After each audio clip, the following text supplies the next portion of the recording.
Hello, market movers. We are live. Parker, we are live. That we are. How you doing tonight, Parker? I'm good. How about you? Good. How are you guys doing out there tonight? We have tonight with us a very special guest. We have Parker. He's the head of our data team here at Sports Card Investor. Longtime Sports Card Investor employee. Yeah. Past 5 years earlier this year. One of the first employees actually with the entire company. Yeah, I got a very semi-realistic bobblehead of myself. Yes. For my 5th anniversary. Yes, so. we're actually working on a little upgrade to the bobblehead with perhaps a different team jersey on it. So well, stay tuned on that. TPott's was the best. It just looks like Bill Burr. Yes, yeah. Our employees for their 5-year anniversary at Sports Card Investor, they get a bobblehead of themselves. Yeah. So it's a fun little thing to give away. But TPott, unfortunately, is at a funeral this evening. So TPott is not with us this evening, but we are very happy to have Parker with us this evening, and we've got a great show lined up for you guys, as we always do. And over there on the pack desk, Mr. Nick, how you doing over there this evening, sir? Doing great. Happy to be here. Good to have you back. Baseball, last time we saw you, baseball season was still, we were towards the end of baseball season, but baseball season's your jam. Now your team, the Astros, they didn't quite last all the way through October like they have done in previous years. No, this wasn't their year. It wasn't their year. Are they going to rebound here, or has time now kind of passed them by? I'm worried it may have passed them by, but I'm hopeful. Next year is always a new season and a chance to make another run. There you go. Well, I'm hoping the same for the Braves, because this was not the year we were hoping for the Braves either. So no, it was rough. It's been a little bit of a rough year. Okay, but that is not what we are here to talk about, guys. We are here tonight to celebrate all of you guys, our Market Movers members, and those of you who are just watching. Even if you're not a Market Movers member, we're happy to have you with us tonight. Now, we have some giveaways for you guys tonight. We're going to be doing giveaways throughout the course of the show. You do have to go register if you want to get into the giveaway. You can do that by going to sportscardinvestor.com/live.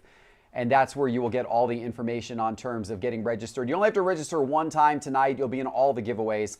But make sure you go to sportscardinvestor.com/live. And of course, at the end of the show tonight, just for our Market Movers members, we will be playing trivia. That's always a fun part. Sports card trivia. That will be coming up at around 9:50 p.m. Eastern time. So about an hour and 45 minutes from now. But we want to start today's show by taking some questions from you, the audience. And these are actually questions that people submitted before the show started. So we're going to go ahead and take some of these questions. And if we call you out tonight as giving us one of these questions, we're going to rip a pack or two for you. So let's go ahead and get it started with our first one. If you're building a PC that isn't centered on star players, which card brands, sets, or parallels tend to hold value? Are there certain short prints that carry collectible appeal even if the player never has a big career like Will Greer? So, Parker, I would say, for the most part... You're asking for two things there. Holding value, but not focusing on star players is kind of... If it's your PC, get what you like. Buy cards that you like the aesthetics of.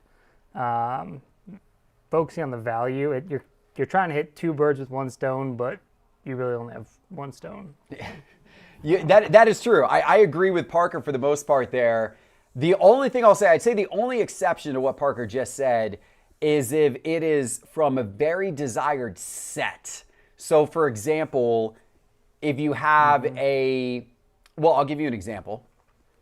I have Tim Tebow Kabooms. I love Tim Tebow Kabooms. Tim Tebow is not the most collectible player today, but his Kabooms were in 2018. And there are people that are trying to build out the 2018 set. So they still want the Tim Tebow Kaboom, right, to build the set out. So you sometimes see these players, their Kabooms or their downtowns or those types of short print case hits where there's still a lot of value even though it's not a very good player. Yeah. Even Henry Ruggs downtown still has some value. I was thinking affordable. For some reason, I saw the word affordable in there. Yeah. But yes, another one obviously would be any precious metal gems. Sure. Those go crazy. 90s basketball, particularly Star Ruby stuff, what I'll see some of them, a player that even I've never heard of, go for is insane. Yeah. And of course, this is, throughout time, if you go back to vintage, like in the 1950s, That too. there are plenty of common players who nobody has ever heard of. Oh, yeah. But their cards are still grade. very valuable, especially in high grade, because people are trying to build a complete set, right? So those will be some examples of when a player with a short career might still hold a lot of value. Yeah. But for the most part, I agree with what Parker said. If you're building a PC around a player like Will Greer, for example, don't worry about value. Nope. Because chances are those cards aren't going to have a lot of Yeah. value over time. It won't be there. Yeah. But, yeah. All right. Appreciate the question. That question was from, it looks like, is that Gem H2P? We appreciate the question. Let's rip a pack or two here. What do we got on the pack desk over there, Nick? All right, so we have Bowman Chrome University Football 2025, newish product. We got some 2024 Topps Chrome Sapphire Edition basketball. Okay. And then the brand new 2025 Topps Update baseball. Cool. So You want to start with some Bowman Chrome U? we're going to start with, one of these packs for him. If you pull an Albert, University of Florida Albert or hang on. Alberta Yep. mascot, I'm going to put a Albert, bounty Alberta. on that thing right now. $500 bounty if you get the autograph. That might be low. I've seen some. Are they going higher than that? I swear I've seen some go for around that price. Maybe Like a maybe I'm low. Tennessee Maybe I need to mascot or raise my something. bounty. See if we get the autograph here. All right, let's see what we get. Micah Alejado. These are tough to read. Hardy. Yep. Top running back. There you go. Refractor. Coy Eakin. Nice Texas Tech Red Raider there. Oh yeah. Oh, there we go. First autograph. Oh nice. DeAndre Moore Jr. There you go. UT out of Okay. 150. Texas. There you Looking go. Card. Pride of Texas, number 0. Good auto. That is a good auto, actually. That's a great auto. Congratulations. These are really good looking cards. Oh, yeah. Diego Pavia. Pride of Vanderbilt. He's one heck of a quarterback. Vinny Anthony II. We got Eric Rivers Georgia Tech. and Eric Singleton Jr. Let's go. Nice Nice. pack there, actually. That was a good one. Good Good first way to pack. start it off. All right. By the way, if we answer your question tonight and if you win one of these packs or any prize from tonight's show, make sure to fill out the winner form that is on. It is linked to the top of the. If you go to that member page, if you go to sportscardinvestor.com/live, fill out the winner form so we can get you your prizes. By the way, no purchase necessary on the giveaways tonight. All right, let's go ahead and take our next member question. This one is from Pat Span, 1774. How accurate do you find PSA's grading? I've had mixed results, like 2-pack fresh Obsidian, Drake May, Virtuos cards, grading a 5 and a 10. Wow. Despite inspecting them with a jeweler's loop, how does that happen? Well, that's a die cut.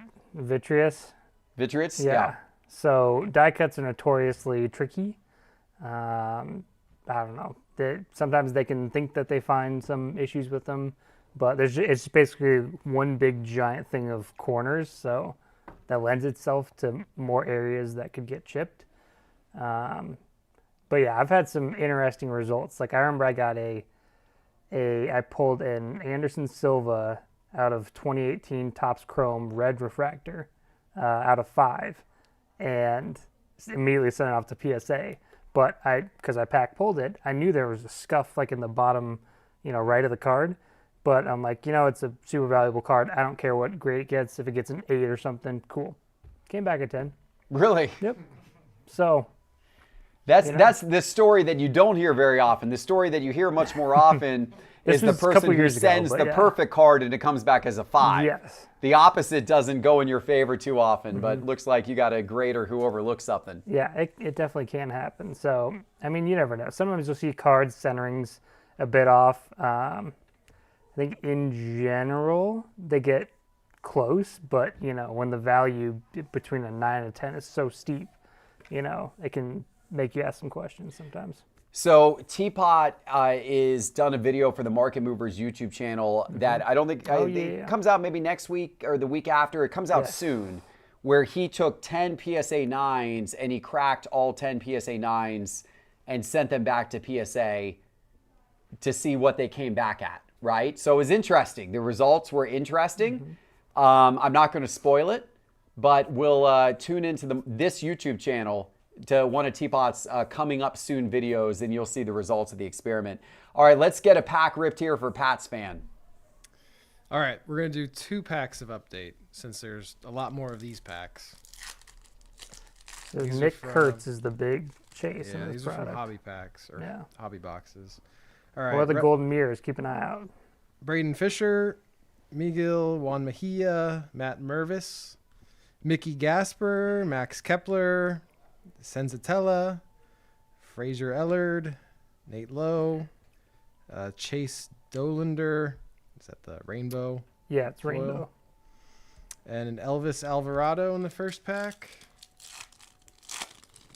Second pack, Randy Rodriguez, Tyler Owens, Christian Campbell, star-studded.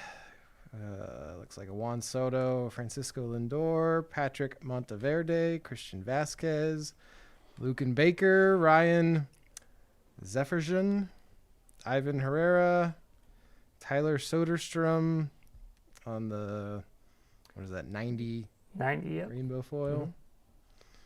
Acuna, All-Star nice. Game Cool. insert.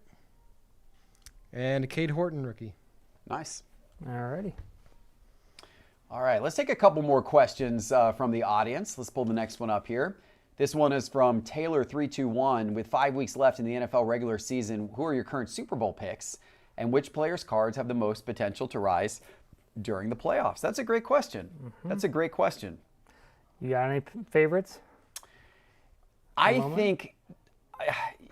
think this is the year where you could have some surprises in the Super Bowl, right? The Chiefs look like they're slightly not quite what they were. In the NFC, I like obviously the Eagles are strong. Especially after last week. This past week, making Jared Goff complete like a third of his throws. The Eagles are strong. They're going to be a lot to get through, but I wouldn't be surprised if they get knocked off. I'm going to take the Rams in the NFC. I actually like think that the pick. Rams might sneak into the Super Bowl this year. They played, I mean, they got to the championship game last year and played extremely, or I guess they lost in maybe the round before the championship game, but they played extremely tough against the Eagles. And they had a chance to win at the end of the game. They gave the Eagles their best game in the whole playoffs last year. Yeah. I like the Rams this year. Yeah, they're coming on strong. I mean, Matthew Stafford, like, what back injury? you know, that almost kept him out for the year. I think he had, like, a stretch of either 3 or 4 games where he threw 4 touchdowns, 0 interceptions. Like, it hadn't been done before in the NFL. They're, as long as they can, keep him healthy, obviously. But their defense looked really good. So I like the Rams pick. I think, I don't want to jump on too much hype, but Patriots are long shot, but they're one of those kind of commandery teams from like last year. They could just turn it on, young core, But again, I think realistically, Eagles, they're just going to be there. Bills, Josh Allen magic, he could turn it on late in the year. It's Colts, who knows if they can keep this going. It does feel more up in the air than like when you just have like a juggernaut Chiefs team that is just going to be there. Like, yeah, it feels very up in the air. You got the Broncos at what 8-2, I think, as well, right? 9-2? 9-2 now, 8-2, maybe. 9-2? I mean, Yeah. they've been exceptional this season. So there's a lot of interesting AFC teams. The Chiefs seem to have made a little bit of room for other teams. I'm still going to go with the Bills from the AFC. Every year now for like the last few years, I've thought that the Bills are going to like break through, and they haven't been able to get by the Chiefs. Maybe I'm silly again for suggesting it again this year. But it wouldn't shock me if you saw somebody like Indianapolis or the Patriots break through or Denver. I just think they're maybe a year early, so I'm going to go Bills, AFC, Rams, NFC. Now, the question about card values, so you've really got to look for a player who really could ascend because of the playoff run. I don't know that you're going to get that as much with the Rams or the Bills because the Bills have been to the championship game now multiple times. Obviously, getting the Super Bowl will help some, but winning the Super Bowl would help a little more. With the Rams, Stafford's already been there. Puka I don't know Nacua if maybe winning a little bit. Again, it's all about the lead up. It's really about the lead up. all So about the lead up. what you really need is a situation like what we had last year with Jaden Daniels, where you had a rookie who made it Yeah. all the way to the championship game. I think you would be looking at if the Patriots were to get to the AFC Championship, Drake May. If Denver was to get to the AFC Championship, Bo Nix. That's kind of what you need to see really a card take off like crazy in the playoffs. Yeah. Yeah, Someone young, unexpected, who's showing that Yeah. early breakthrough. because Drake May stuff's already up so much. Yeah. Like, But I if think if he gets to the AFC Championship game, it will go up further. Like it will continue to push I up do and up believe and up. that. So Like his, let's see, I was looking at just his base. If you guys want to share my screen, I was looking at just his base Prism PSA 10. Wow. Is now like, I saw like the cheapest you could buy now is That's at up like a $200. lot. Yeah. Wow, So the gosh, 228 look at looks that. a little high, but it's basically a $200 card right now. wow. And Jaden Daniels, I believe, is in like the $60 range. Yeah, $50. Wow. Caleb's at like $60 Drake May is 4x Jaden on Daniels the on, his the Prism base. Yeah, Wow. Yeah. 4x Jaden Daniels and Caleb Williams. That's wild. What do you think of that, YouTube chat? And who do you pick, YouTube chat? Who you got in the Super Bowl? Let me know in the YouTube chat. Abel in the YouTube chat says the Panthers. Not sure about that, but I do like the way they have been Okay. playing recently. I was mean, gonna they did just say- beat the Falcons. someone like late season could see their card spike. Yeah, you I never mean, know. Long shot. I'm not saying it will, but Bryce Young's like a prime candidate. Yeah, he's a threw prime for candidate. 450 yards this past week, and his Prism Silver is, I believe, is at like $100. Yeah, it's like $100. That's CJ cheap. Stroud's is like 200, 250 or something. Yeah. I mean, Wow. if anyone's gonna kind of, who knows, he could get it rolling a bit. We got Broncos in the chat from Float. Jag says Noah. Dallas for Kel. Curtis says the Colts. Aaron King says the Detroit Lions. What's up, Aaron King? Good to see you in the chat, Aaron King. Detroit Lions. There you go. We got yeah. Float on the Chargers. House of Cards on the Ravens. Rams versus Colts or Denver, says Michael. Eagles and Bills, says Christopher. Lions, Bills, says Ryan. Bills, Rams, says Smokin' Joe. He agrees with me. I like Smokin' Joe. There you go. 49ers are back, says Jeremy. CMC looking younger than ever. Seahawks, says Charles Wing. They've had a nice season. Eagles, Bills, says George. That'll be entertaining. Marcus says the Broncos. Panthers for awesome. Caleb and the Bears, says Goat and Sons. Not sure about that, but Giants, says the Goat. Not sure about that either. Steelers, not sure about that, DJ. Bears feel like they could be like a year or two away. Yeah, With maybe. Ben Johnson at Maybe. the helm, They're looking I've been good. super impressed with him. All right, let's rip a pack for Taylor for the question here. All right. Going back to a pack of Bowman Chrome U for the football question.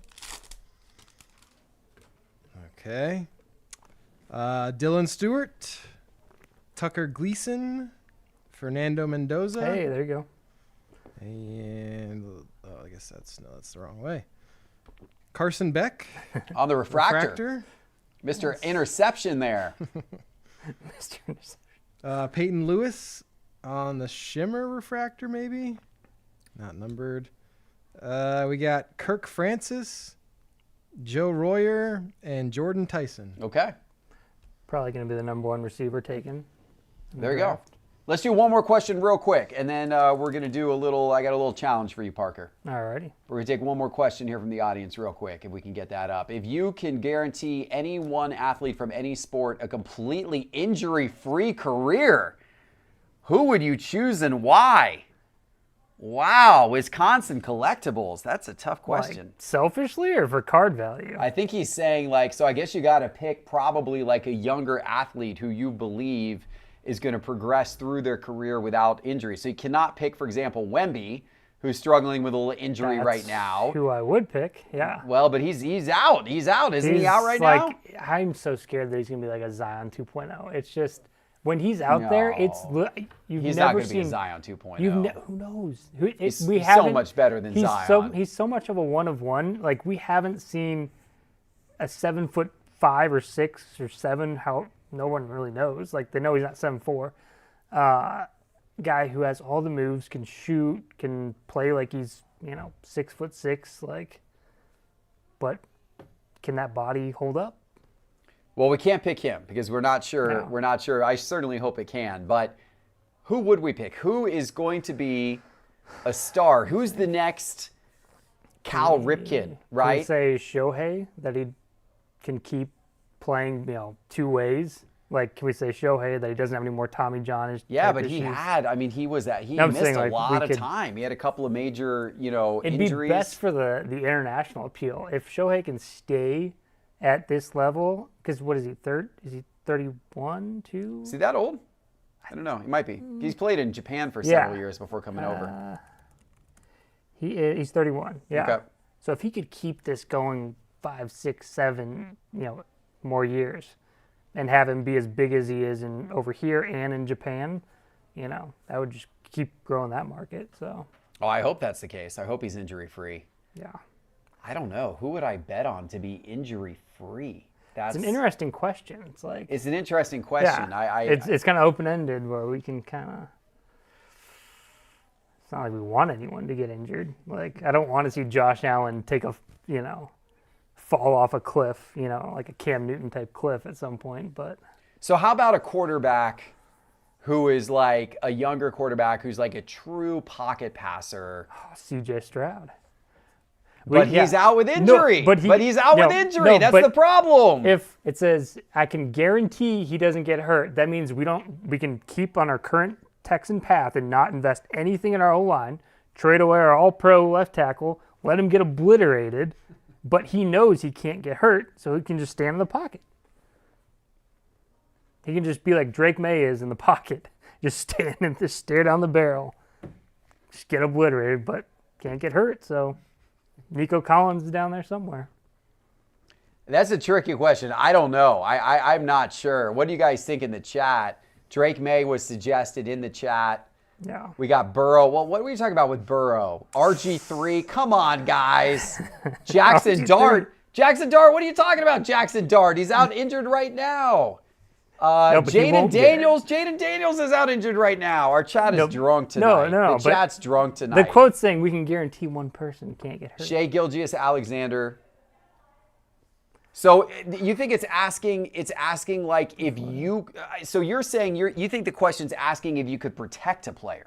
I think so. I read it as like what player has the least odds of getting injured. That's how I read it. No, it says if you could Oh, so you're saying protect a player. No, just read the question. If you could guarantee one athlete. I see. Okay, so I misinterpreted the question. Yeah, it's your choice. Okay. So that's why maybe the chat's not quite as drunk as I thought they were. No. Logan says Drew Bledsoe, so we would never have to deal with Tom Brady. That's not a bad answer, Logan. Is this like retro? That's not a bad answer.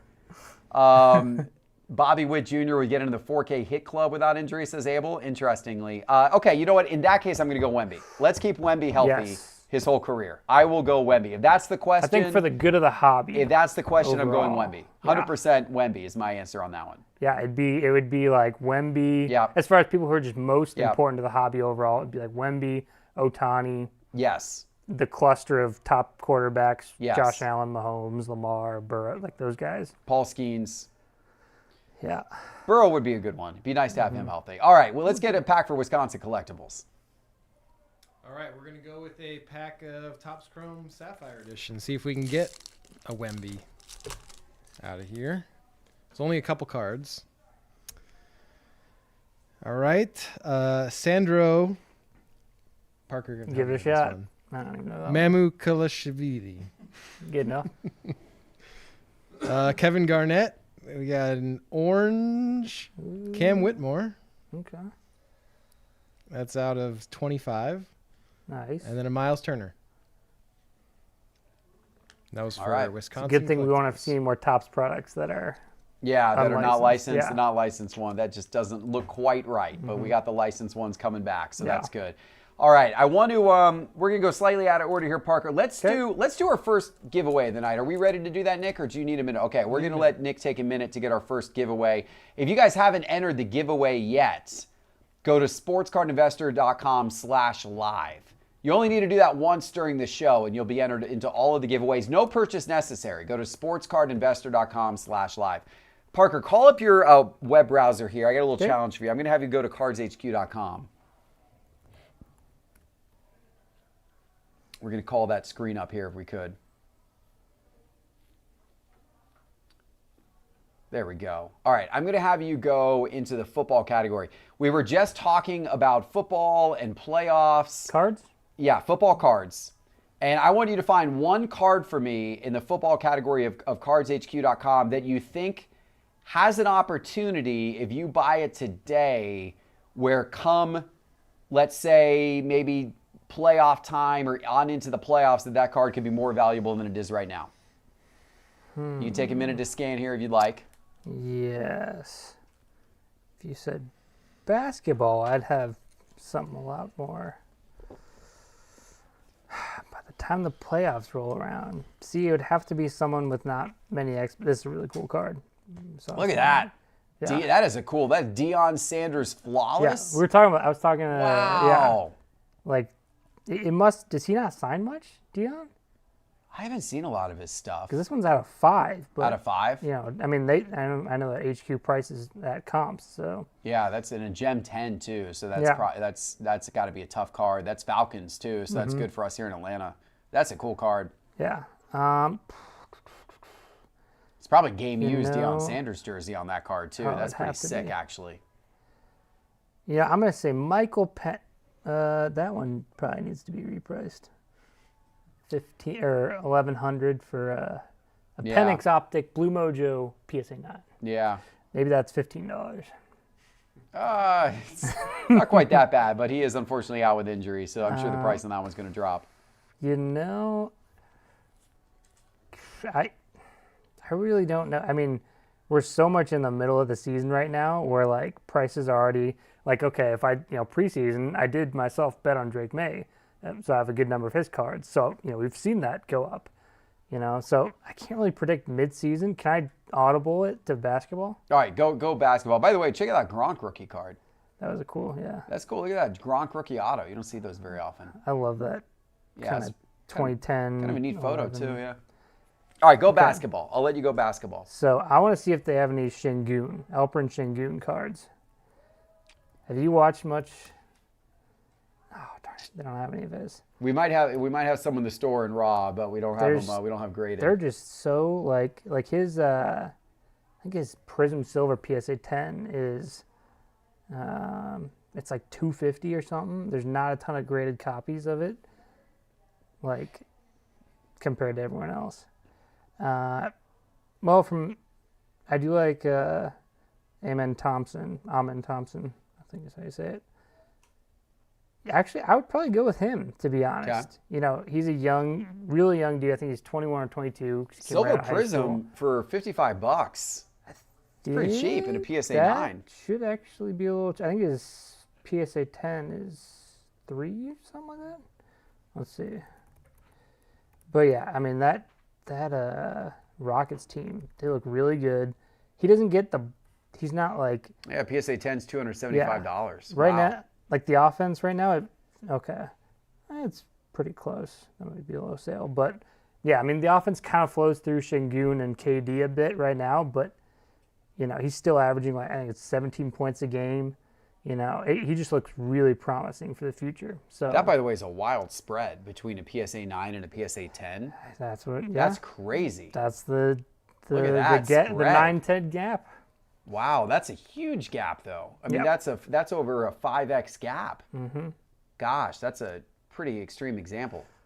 Yeah, I mean they get the most stark on the kind of semi-common, silvers and that kind of thing. But Yep. yeah, so I don't know. All right. I like it. knows? I like the Yeah. pick. We'll take the pick. We'll take the pick. All right, let's do this, guys.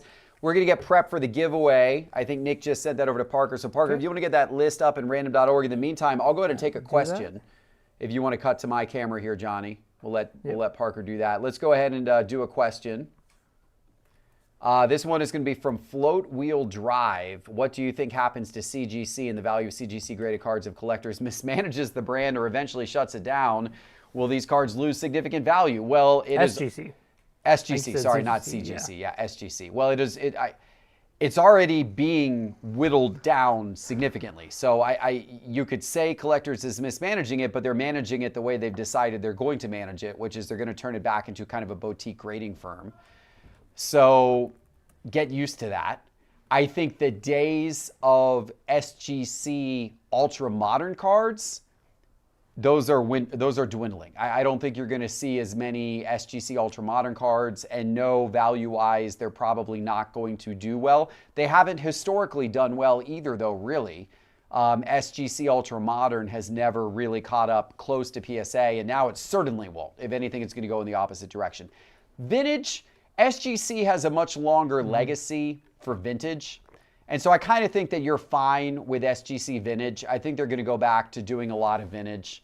So, I think if you've got SGC vintage, it's fine. SGC ultra modern, it's probably, may sag a little further in the market. I don't know. That's probably what I think on that one. They had a run there when PSA was having all those, those issues with getting cards out to customers when the wait times were, 6 months plus, for everything. So they had a little run there where people were switching to them for ultra modern. But now, I just looked on GemRate. And, the items graded yesterday. PSA 89K, SGC 1K. 89K to 1K? 89X? Yep. Gosh, that's crazy. It's nuts. All right, let's get Float Wheel Drive a pack. All right, 2 quick packs of Topps update here. Okay. Edgar Quero, Mick Abel, Donovan Solano, Hayden Sanger, a Jacob Wilson rookie debut, Matt Dice, Mark Leiter Jr., Drake Baldwin rookie. Hey, he was in the shop a few weeks ago. He was. Yeah, cool guy. Kevin Alcantara rookie debut, and out of 150, Andres Jimenez blue. Nice color match. Yeah. And then we got a Jacob DeGrom All-Star game. And Haesung Kim, rookie debut. Second pack. Got a Caleb Durbin, Nolan Jones, Red Hot Risers, a Gunnar Hogland, Isaac Paredes, John Birdie, Armando Alvarez, Cody Bellinger, Parker Dunshee, rookie, Travis Darno, Justin Verlander. That's cool. Most valuable player, 2011. I haven't seen one of those inserts. That's kind of neat. Haven't seen that either. Is that a short print of some type? Or, I don't know. Not sure. Parker? Interesting. You just did this set, right? That's just kind of a normal insert. Just kind of a normal I think, insert? yeah. I just haven't run across one. And a Romy Gonzalez. Cool. Like to see it. It's not cool. Those I saw MVP it too. inserts are awful, says Ryan. Not a short print, not cool, thanks, just Ryan. awful, says Ryan in the YouTube chat. Dang. All right, we offended Ryan by pulling a short print, or not non-short print. Yeah. Non-short print Gosh, MVP insert. Ryan is not amused. Does not like it. Straight out of the late 80s, he said. Well, I happen to grow up in the late 80s collecting era, so I actually think it's kind of cool. I was pulling those kind of cards when they originally came out, but some people don't agree. That's totally fine. Totally fine. Let's go ahead and do our giveaway. All right. All right, can we call up Parker's screen? Okay, so you got all the names of the people who have entered so far into the giveaway. So we're gonna hit random 3 times, and then how many packs are we gonna give away here, Nick? We'll do 8. Okay, so it'll be the first 8 people when you hit random 3 different times. Gotcha. Alrighty. Random 1, random 2, and random 3. So, right there. All right, there's your 8. Mm-hmm. So Archer Thompson. Yep. Kurt Plardy, I think. Terry Jones, Casey Felton, Edub Cards, Michael Healy, Yaz19, and Brian Combs. Congrats, guys. Archer Thompson in the chat, pretty happy. Heck All yeah. right, we're gonna give each of you guys a pack. So if we want to go over to Nick, we'll rip some of these for you guys live right now. Okay, right back to baseball. So this is for the first person on the list. Yes, the Archer Thompson. 2 more packs here. Tyler Megill, Juan Mejia, Randy Rodriguez, Tyler Owens, Matt Mervis, Mickey Gasper, Max Kepler, Steven Matz, Brian Sammons, a Justin Verlander, a Jackson Churio, another of the 1990 insert, and then a Dominic Canzone. Second pack here. We got Cody Clemens, Tyler Heineman, Matthew Liberatore, Jeffrey Springs, Matt Dice, PCA has a day, Ronnie Simon, Yoel Pozo, Tyler Malley, Power in Pairs, Ozuna and Albies. Got a gold Carson Palmquist rookie card out of 2025, and then a Denzel Clark. Very cool. Who is number 2 on the list? That would be Kurt Plourde. All right, let's get him some Bowman U Chrome. Okay. Back to football. Kenny Johnson, Jeremy Bernard, Tradez Green, Kamari Moulton out of 275 on the green. Harrison Wallace III. Hey, check the serial numbering on that card. I'm pretty sure that's... This one? No, the other one. Yeah, it's out of 275. Oh, okay, never mind, sorry. It's probably a lime green or something. Yeah. Then we got a Lewis Bond, a Preston Stone, and OJ Frederick Jr. Cool. That was number 2. Number 3. Is Terry Jones. Okay. Let's get a golden mirror. Jeremiah Estrada, Blade Tidwell, Martin Maldonado, Ryan Rollison, Hunter Dobbins, Ryan Walker, Fernando Cruz, Devin Williams, Carlos Estevez, Mickey Moniak, a Dalton Rushing, rookie, 1990, and a Miguel Rojas. Pack number 2. Liberatore, Springs, Meeker, Kyle Hendricks, So Fabulous, Cole Henry, Miles Straw, Brett Beatty, Chase Dolander, Herrera. You got a Brent Rooker All-Star Game, and then a Robert Hassel III. Nice. Number 4. 4 is Casey Felton. Okay. Let's get the Wemby auto. I'll get that dialed up here. Come on, Nick. Jimmy Butler, Brandon Ingram, Giannis, and Jake LaRavia. That was 4. Number 5. That is EDub cards.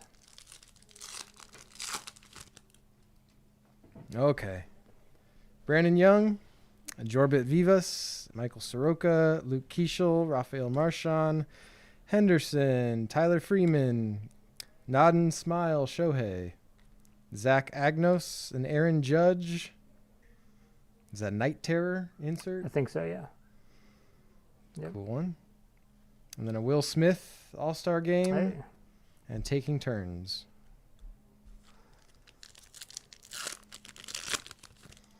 The World Series hero, Will Smith. That's right. Caratini, Ballesteros, Phillips, Bergert, a Nick Kurtz rookie, There you go. Michael McGreevy, a Davis Martin, Let 'em Eat, Joe Boyle, Beantown Boys, Matt Svensson, and Tyler Callahan.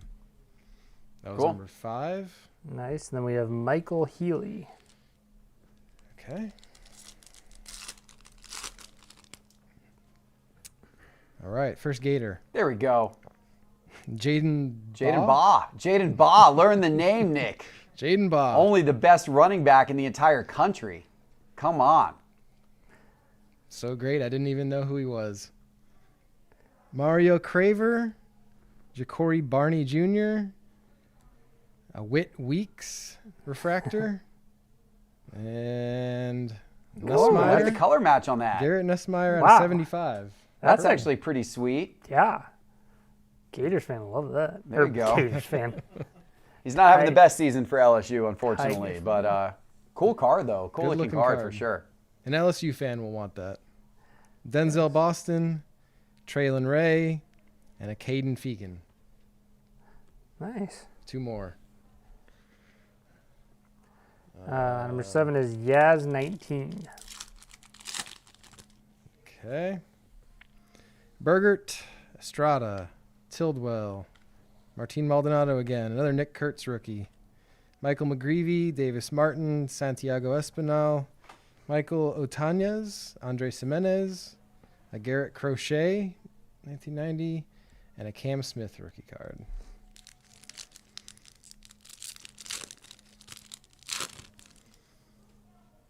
All right. James Meeker, Hunter Biggie, Yohan Moncada, Noah Cameron, Mason Fluharty, Chandler Simpson, Dayron Blanco, Luke Keishel, Gerson Garabito, Nick Allen, Mystical, Ellie De La Cruz. It's a good looking card. Yeah, it's really nice looking, Cool actually. insert. Is that any type of short print? I don't believe so. You sure? In the past, it hasn't been. I think it's pretty nice. It's got a little more shine to it. I don't know, Parker. 1 in 24 hobby packs. So Okay, so it's a little rare. not super tough, but that's a cool looking card. Yeah. And then a Matt Shaw. All right, one more. Who's number 8? That is Brian Combs. Okay. This one's got the Wemby. Yeah. Does have a gold. Oh, in we got a there. gold. Let's get him a gold Wemby. Come on, Nick. Lock in, lock in, lock in. All right, Wemby. Kevin McCullough Jr., a Cody Williams rookie, Clyde Drexler, and Utah. Wemby doesn't play for Utah, No, Nick. no, he does Doesn't not. play for Utah. Isaiah Collier out of 50. It's a rookie. Yeah. There's worse players, for sure. Yeah.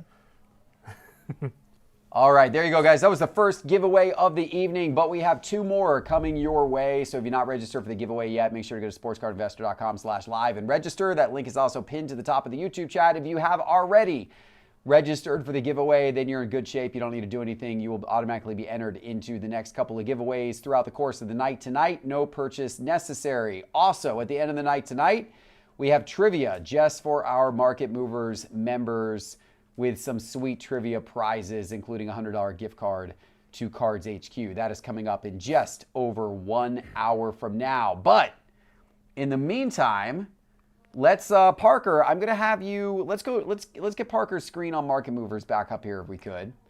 Okay.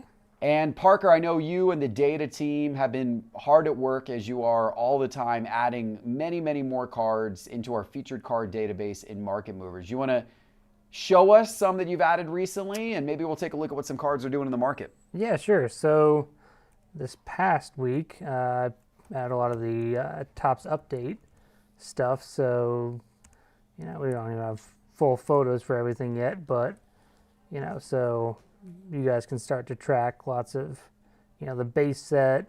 We got like the golden mirrors in there, which I always find interesting looking through the prices of those. We don't have images on a lot of them yet, but I just love the images that they pick.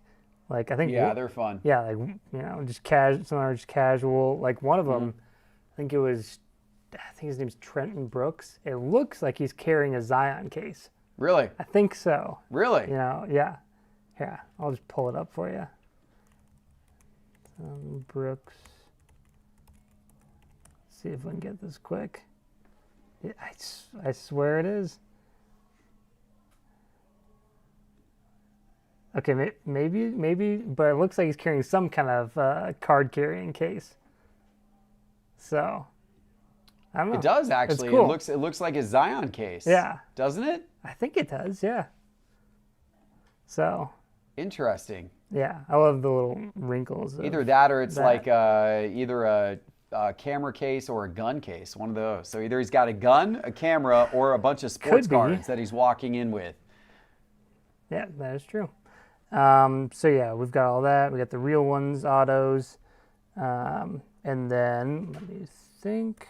Then we also did the Mosaic football. Let me get my products straightened out in my head for 2025. So as you can see, the two most popular people are both injured right now. But it'd be Jackson Dart, Cam Scadaboo, Shadur after a. Did you catch Yeah, any not of the that? best debut last weekend, Parker. Not the best debut for that guy, unfortunately. Although I heard that he hadn't taken a single snap with that the O-line was hearing his cadence for the first time in the game. Well, that's pretty rough. What? That's a little tough. Yeah. That's a little tough. So, but yeah, so you guys can comb through this whole product. Travion Henderson, his stuff's probably going up right there. I know, it's like the Patriots finally realized that they have Travion Henderson in the backfield. Right. It's like, okay, we'll stop giving it to Ramondre Stevenson, who fumbles it every 10 carries. Yeah. Might as well give it to him. Johnny, if you cut away from my screen real quick, I'm going to go check out. Let me check our Slack channel that I have. Parker's getting all the inside scoop up here. While he's doing that, Johnny, let me go ahead and grab another question from the audience here. All right, this one is from M. Healy88, back again with us tonight. Who has impressed you the most in the opening weeks of the NBA season? Whether it's a breakout young star, surprising veteran resurgence, or a team outperforming expectations, who's grabbed your attention so far? I mean, I'm just going to give the obvious answer, M. Healy, and that is Wemby. I mean, the way that he started so hot and all the hype and buzz around him and some of those performances, hitting the three-point shot, to win the game a couple of weeks ago, super impressive. I love seeing Wemby do so well. I was thinking he was going to come into this season with a vengeance. Steph Curry has been unbelievably impressive, to start this season as well. The points that he's been putting up at his age, just awesome to see Steph having a great season overall. Obviously, the Thunder look incredibly impressive again. So those are all things. You know what you need to do is you need to watch how the NBA has they'll have these little 15-minute game highlight recaps that you can basically just click on any regular season game. It'll give you a 15-minute compact view of the whole game.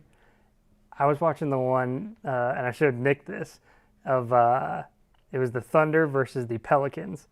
And about 4 minutes into the video, the Pelicans announcer, because it was a Pelicans broadcast, just gives up. It was 50-25, and the Thunder are just treating them like they're at the Harlem Globetrotters, and they're just backdoor pass, hit a three here, and this announcer is just going and there's another open layup. Well, that one was easy. It's very funny. Go look it up. Yeah. So Pelicans, they look pretty dead right now. Yeah. How about you, Parker? Any other surprises? You can cut back to my screen, Johnny. I mean, if this is a full year view of Wemby's base card. Good idea to buy him in the offseason. Again, I said that on previous Market Movers lives. I said buy Wemby before the season starts. Buy Wemby. I hope you did. Pop 26K card is doing this. What? You don't see this with base cards. Base cards, especially Prism, once the populations get into the tens of thousands, you see steady trend lines, and usually they trend down. Nope, not with Wemby. So, he by far had the most impressive start. Cooper Flagg has had, he's shown bits and flashes here and there. He's had moments. Yeah, I think, he's still going to need to put on some extra muscle. But, for being, 20? Technically, I think he he's should younger be than that, isn't he? I think he's 19. Because he technically, when he was killing everyone in the Final Four, he technically should have been in high school. Yeah, he was a year younger. Yeah. So grading it on that scale, he's looking all right. Yeah, no, for sure. He's got he's only 18 years old, Parker. Cooper Flagg is 18 years old. 18. He's probably not even done growing. 18. So he's got 3 or 4 years before he actually is as old as some of the other rookies in the league. And I think I've already heard some rumors that AD could be or should be traded. Who knows with Kyrie now, he's going to be out half the year. So looking forward, 2, 3, 4 years, it's looking like he's going to have the keys to the city that Luka once did. It'll be interesting to see if that fan base, is ready to is ready to accept someone to their hearts again. Yeah. Like they did Luka. I know. Well, Before. Nico's not around to trade him after all. Trade him again like he did with Luka, which was crazy. Still absolutely shocking. Yeah. Unbelievable. All right, let's get a pack to M. Healy, I believe it was, who asked that last question. Okay, another pack of football here.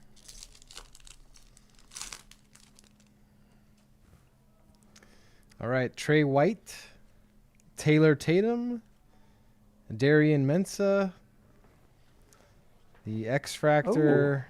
Nice. I can't even read that. Hardy. Yep. Ahmad Hardy, top running back in There you country. go. Texas Tech, where's Kelly at from our There's team? friggin' Nick. A nice Reggie Oh, that's right. Virgil Nick's out a of there. Texas Tech guy, too. I forgot. Yeah. Forgot. There you go, Nick. Pull your own guy. Call your own card. There we go. Nice base autograph there. Devin Dampier, Draylon Miller, and Isaiah Sategna. Nice. There you go. Congrats, M. Healy, on the auto. There you go. All right, let's do this, Parker. Let's spin the wheel. Okay. Let's spin the wheel, You all spinning right? or me? You know what? You spin it. You give right. that a good spin. Give don't it a don't break teapot, it. Don't break it, but give size it. spin. But give this a good spin here, Okay. Parker. Let's see who we come up with on the big wheel here.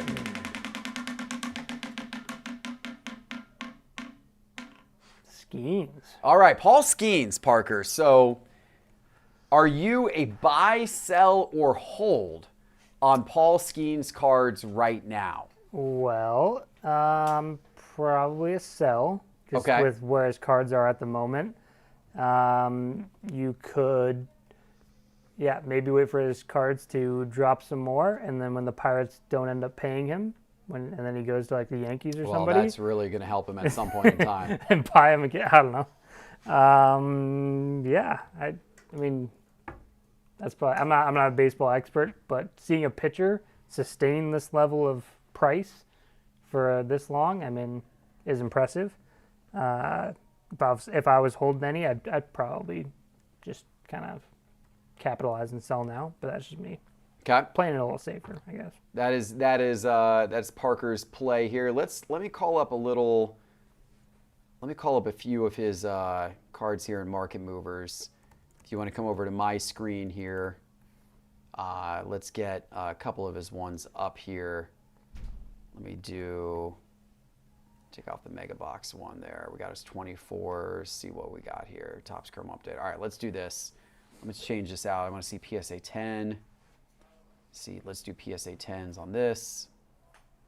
PSA 10 here. Okay, so we've got his. I want to look over the last year. All right. Okay, so we had one crazy outlier sale, I guess, when this set first hit of 2024 Topps Chrome. So that's kind of throwing that chart off. So let's just go to 180 days. Okay, so these are actually up over the last 180 days. So we've got his 2023 Bowman Draft first Bowman card. This one's currently sitting at $71. The Chrome in PSA 10, that one's $183. And then the 2024 Topps Chrome Update rookie card in PSA 10 is $85. All of these up over the last 180 days. So you're going back to early in the baseball season. Mm-hmm. This one's up 19%. This one's up 47%. This one's up 110%. That's impressive. Yeah. Gosh. His first Bowman Chrome auto in PSA 10 is also up 72% over the last 365 days. Wow. So, yeah. Again, I would have to be, I guess, at this moment a sell, given that. Yeah. And you're still young in the off season. Normally, baseball card prices are starting to settle down right about now. I would not be surprised to see these dip a little bit over the next month or two. Baseball tends to start to heat back up in, kind of February as you get towards the start of next season. I'm actually surprised these haven't dipped yet.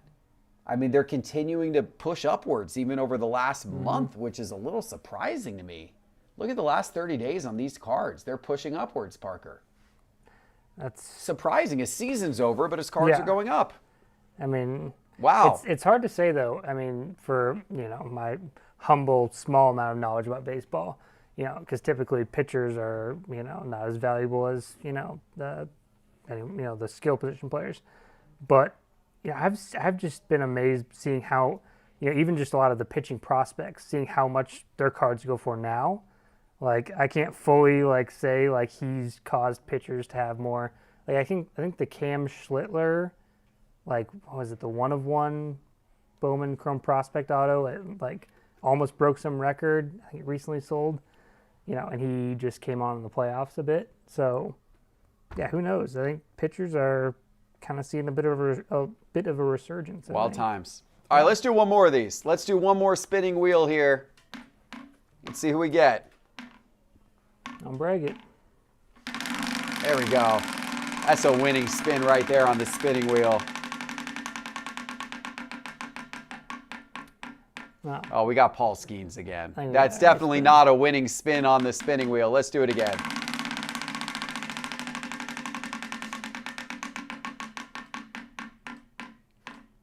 Freddie Freeman. We're sticking with baseball. Another World Series victory for Freddie Freeman, Parker. One of my favorite players, probably one of the better sports card investments that I made was about a year and a half ago. I bought 2 Freddie Freeman rookie superfractors from Finest, at 2011 Finest. 2 superfractors? I bought his 1-of-1 superfractor, and I bought his 1-of-1 gold canary diamond. So those were from 2011 Finest. Mm-hmm. Those were the only 2 1-of-1s in the product of a player. And they were, obviously Freddie Freeman. I bought both of those, and then, of course, last year they went on the World Series run, and he hit that grand slam, in the World Series, and his cards went berserk. And now this year he's just got another World Series again. He hits another big home run in the World Series. I haven't checked in on his cards recently, but I assume they've been doing probably pretty decently. I mean, it looks like they're... Let's look at Parker's screen here if we could. Basically, yeah. Let's see, PSA 10, just his base card. I mean, past year, we saw the October little bit of a rise spike, around the World Series, but they've kind of come back down a little bit since then. So last they're up 9 a bit. and, They're not up a ton. I mean, they're up a little bit over the last year, 17% over the last year. Yeah. So I mean, I'm a bit more kind of cautious, whenever I the guys I invest money in. So with someone like Freddie, amazing career, I think it all just comes down to Hall of Fame at this point. I don't know where else you go from here. Multiple time World Series champ, on top of the world, really good, World Series performances. Man, I don't really know how much more they could go up. I think you'd have to be looking much longer term to see any huge rises. More likely case is, age kind of gets to him a little bit over the years, but who knows? People in the chat are saying sell Freddie. They're not a fan of Freddie. Ryan in the chat says Freddie Freeman's like Dale Murphy. What? No.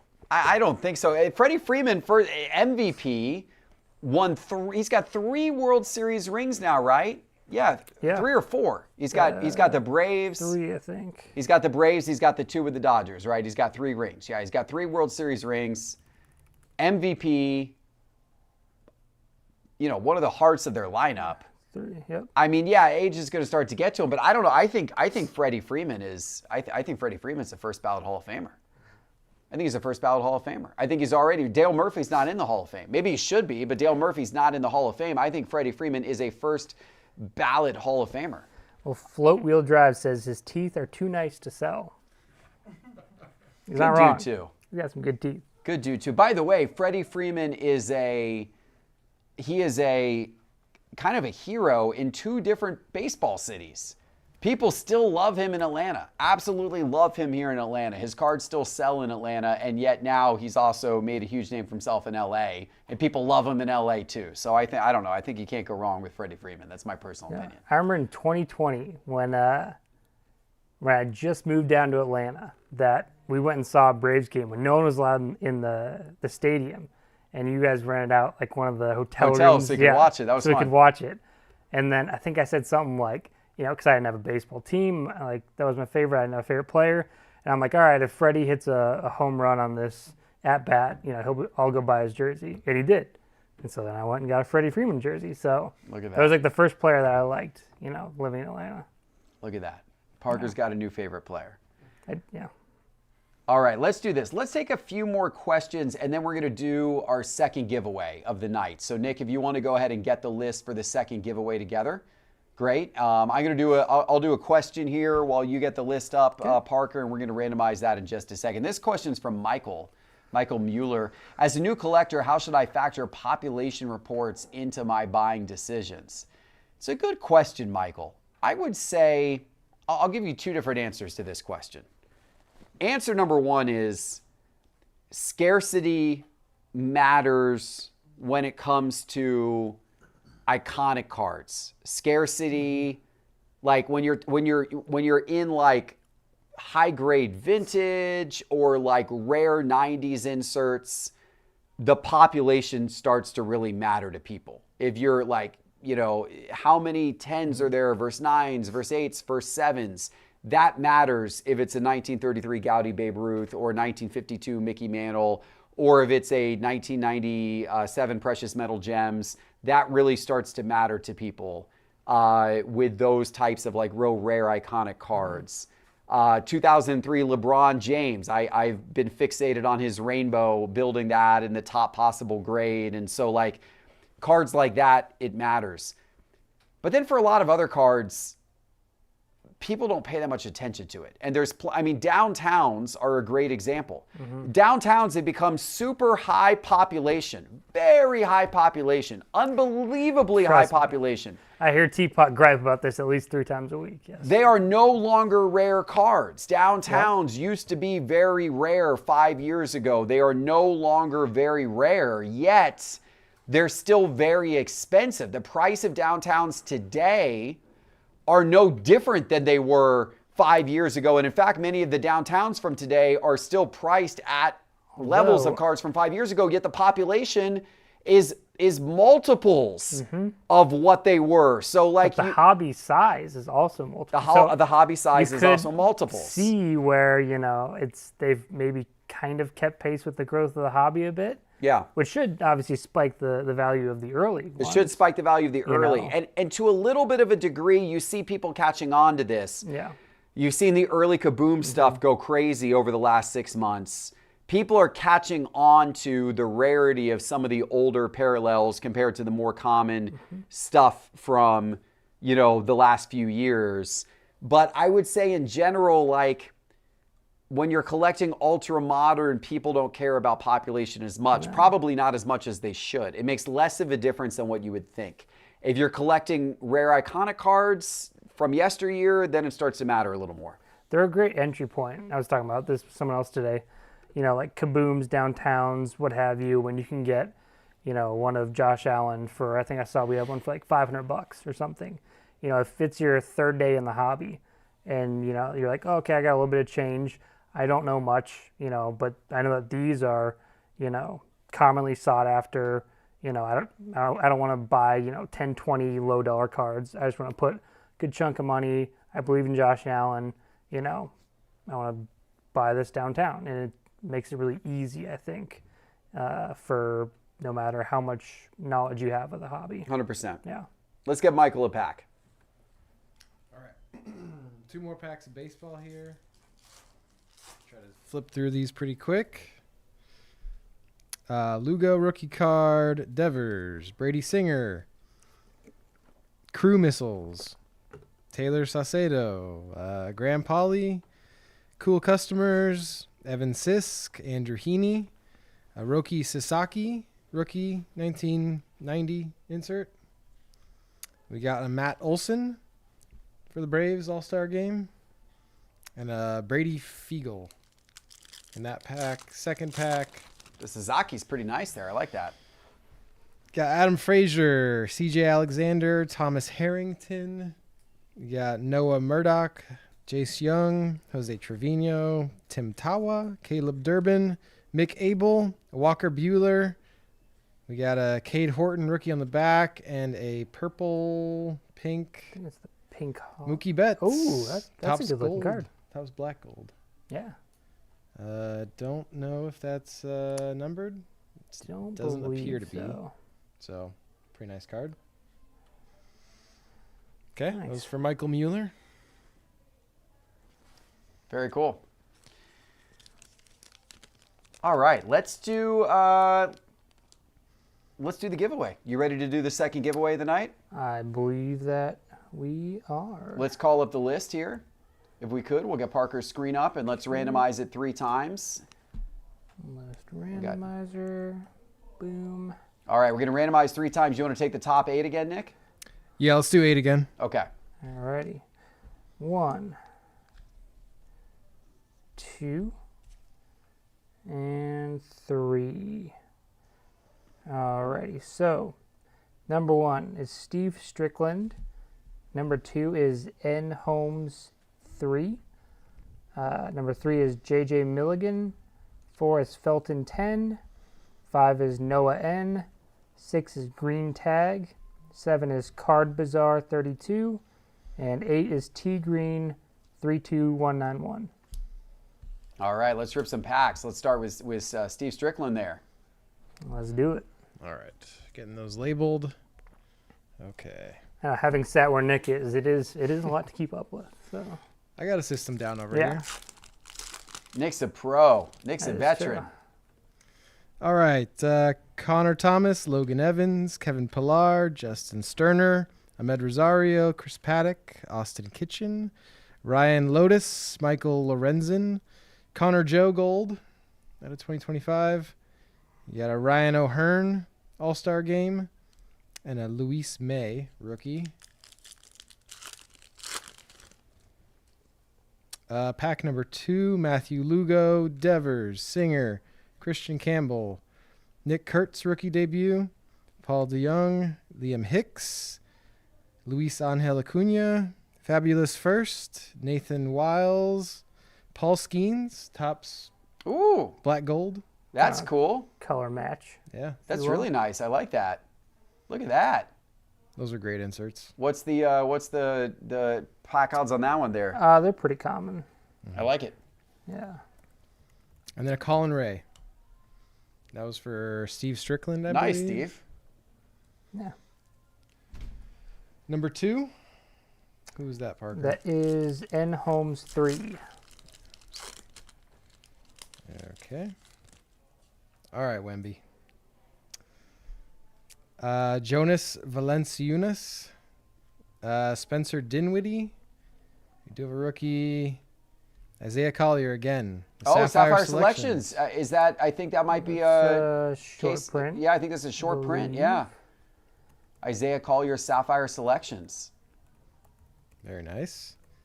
And a Tony Parker. Yeah.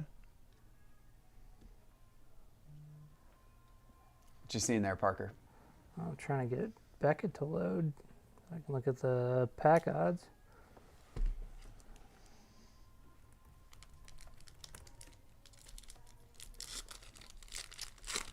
Who was number 3, Parker? Do you know? Number 3 was J.J. Milligan. Okay. Nolan Jones, Red Hot Risers, Gunnar Hogland, Rhett Lauder, Ryan Gusto, Zach Veen, Austin Wins, Cal Quantrill, Dustin May, Luis Guerrero, a Joey Votto, 1990, and a Terso Ornelas. Pack 1.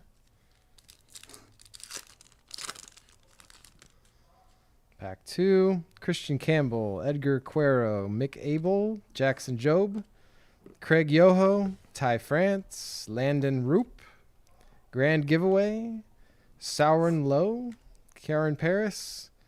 You got a Rainbow Foil, Jose Herrera, and a Rylan Thomas. Cindy in the YouTube chat says, "Ugh, why can't they sort cards right side up?" I'm with you, Cindy. Not only like they flip them around backwards, but then they also like put them top to bottom. So many of the Panini packs that I open, it's like every single card you have to rotate it around because every single card is the opposite direction from the next one. Like, why? Why can't they get that right? I'm with you, Cindy. It drives me crazy, especially as if I'm like breaking, I'm opening up packs on camera, and I'm having to flip it every single card. What the heck? It's called a monopoly, Jeff. Well, You that's kind of do what you want. Kind of do what you want. There you go. There you go. All right, who's number 4, Parker? That is Felton 10. Okay. A Decker DeGraff, D'Angelo Pons, Max Clare, got a Aqua Fernando Mendoza. Oh, hey. Out of That's 225, 325. Ooh, that's good. Yeah. There you That's go. I believe still Heisman favorite. Pride of Indiana. Pride of Bloomington. Look at that. Nice card. Nice hit. Yes, he's the front runner for the Heisman. There you go.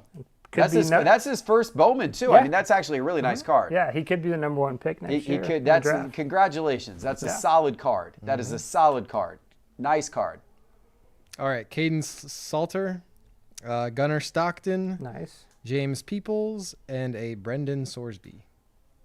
Yeah, it's a good like Bowman first class. It's been a good Bowman U box actually so far. Yeah, We got some nice cards out of that. it's probably my favorite product tonight that we've ripped. All right.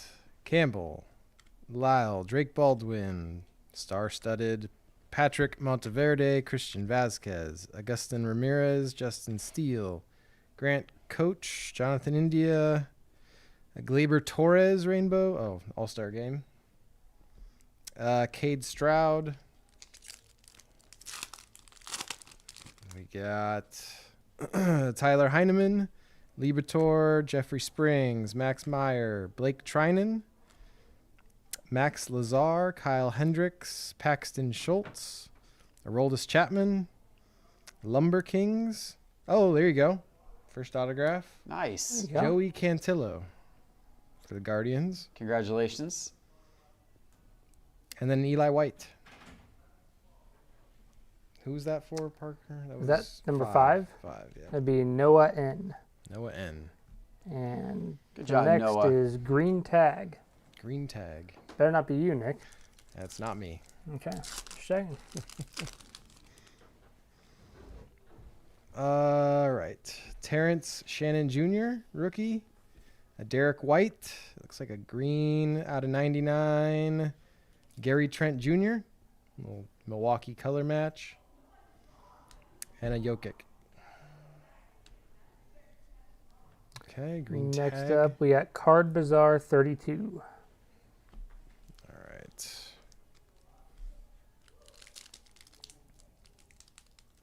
Well, this pack is going to be...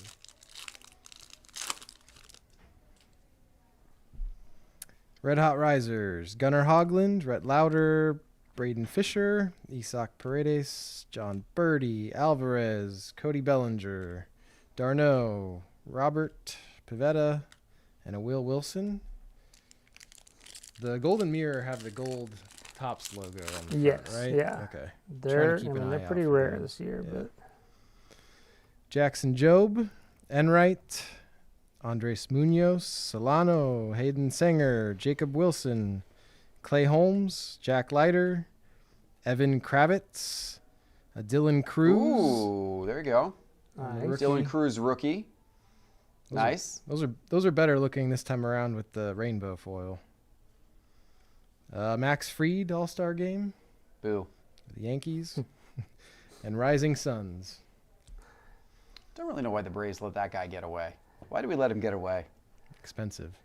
Yeah. I know, but we should have money. We're the Braves. Atlanta's got good fan support. We're not like a small market team. We're We a got big some market good team. contracts though, like locked up.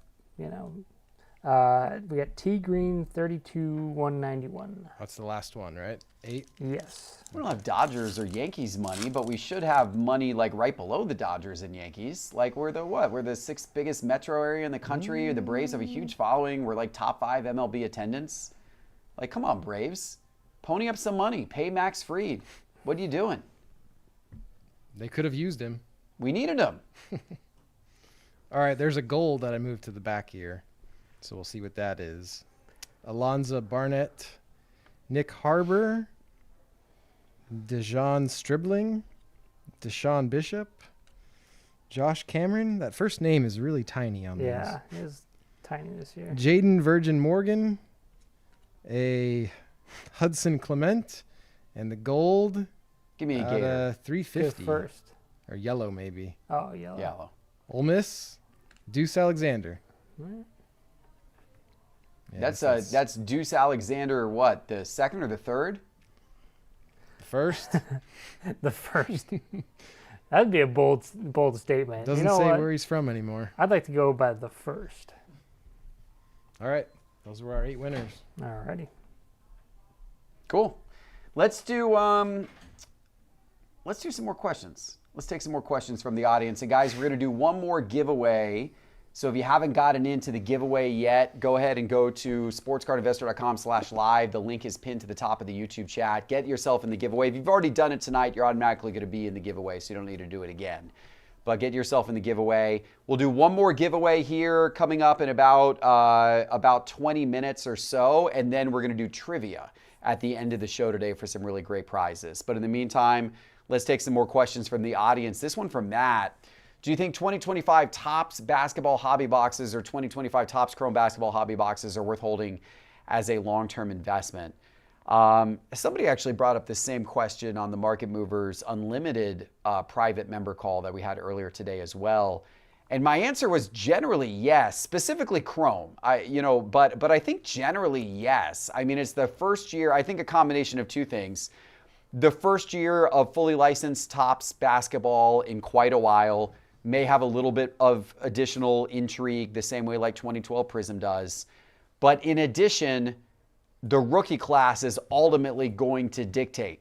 That will ultimately dictate the success of the product long term in terms of a hold perspective.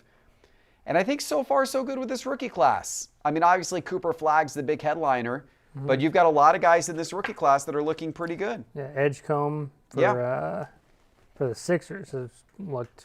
I mean, he came out of the gate super hot. He's come back down to earth a little bit, but yeah, he looked really good.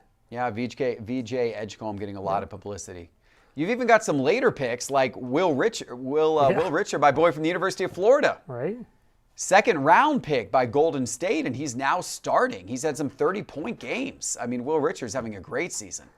Yeah. So Cedric Coward's another one. Let's see, Con Kneppel. I think he's been playing pretty well. Yeah, 17 points a game. So Ace Bailey. As a rookie, that's solid. Much.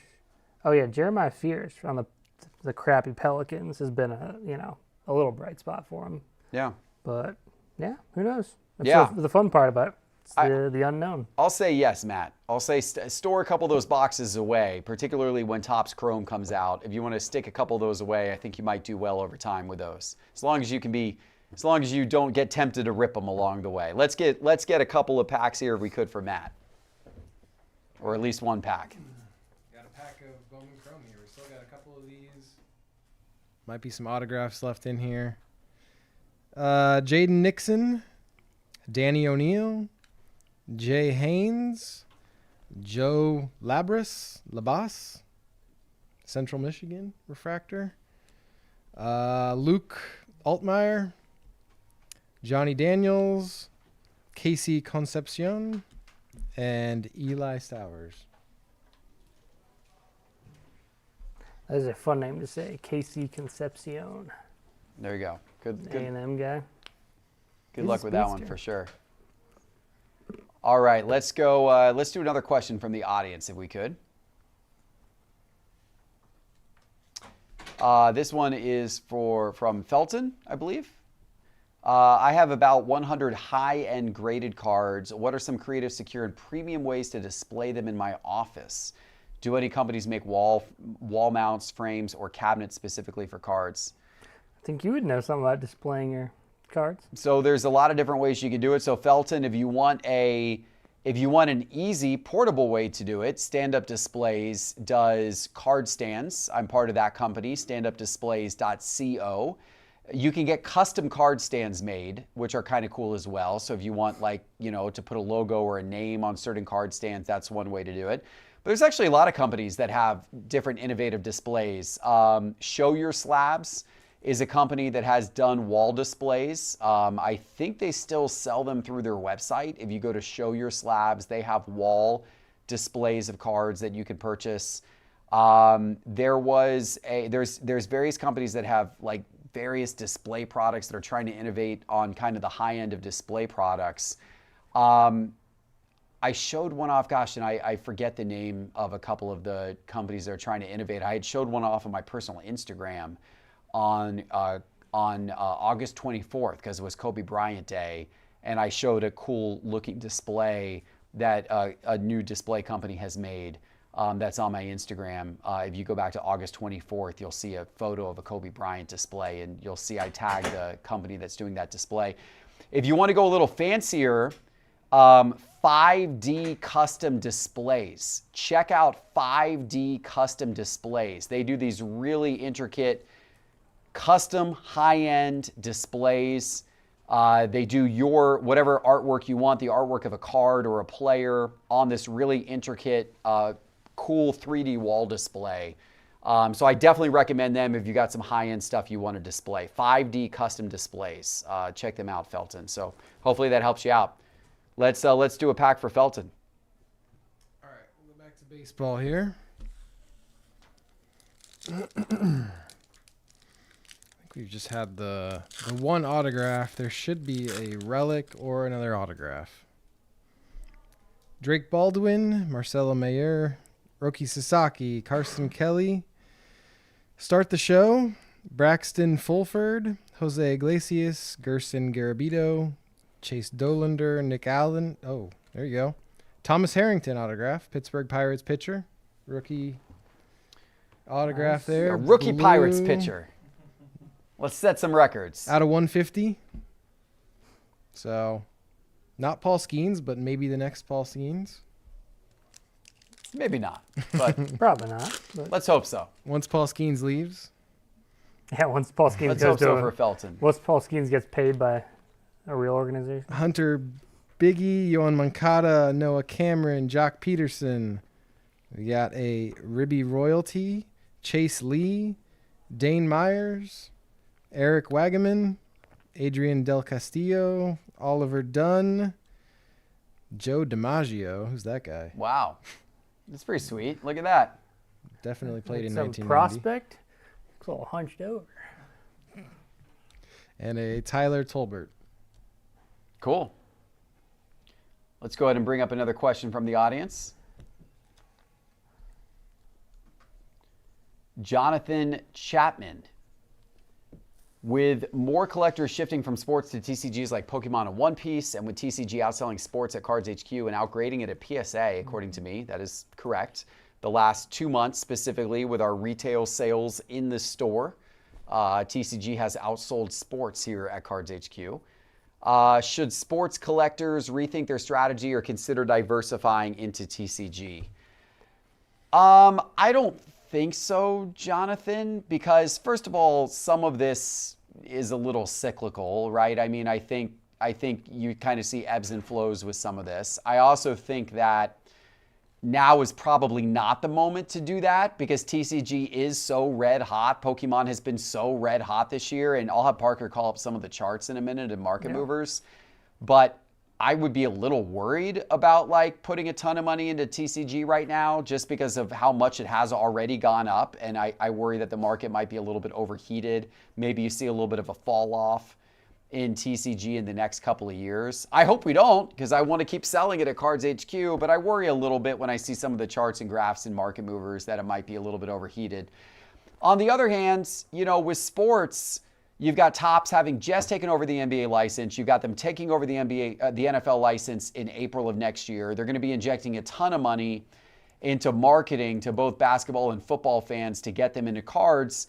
So sports will have its day in the sun again. I don't know that like the trend towards TCG totally outgrading and outselling sports. I don't know that that's going to remain that way forever. I wouldn't be surprised if you see sports kind of rise up again and TCG fall back a little bit. So I wouldn't necessarily change your strategy for sports based on what TCG is doing. That's my opinion. I'd also invest in kind of what you know and what you love, right? I mean, that's part of the That's hobby. key with anything, right? Yeah. Invest in what you know. So I wouldn't get into TCG just because it's hot. If you don't know it that well, if you don't love it, I don't think I would get into it just because it's hot. I think you would be maybe making a mistake if you did that. Yeah. I think the first part of the question is, it says more collectors shifting from sports to TCGs. I mean, that makes it sound like people who are in sports are just dropping everything and just going over to Pokemon, which I think is obviously not the case. I think there's a good number of people that dabble in both.